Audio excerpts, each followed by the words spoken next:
one screw. Caps, so you gain access to 8mm nut.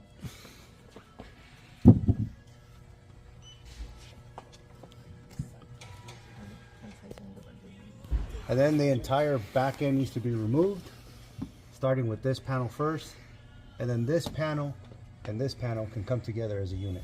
They're all held together by clips that are really hard.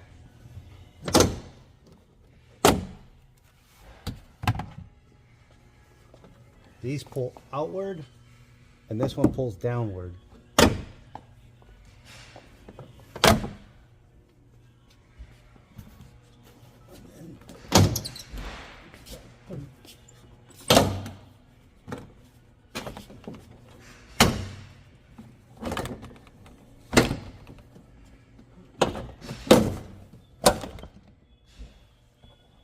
That's it.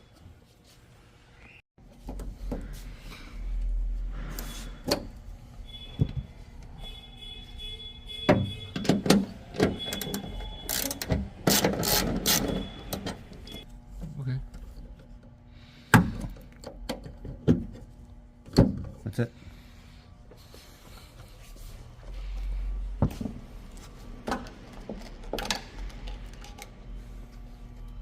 He said everything can put it back to the OEM. Yeah.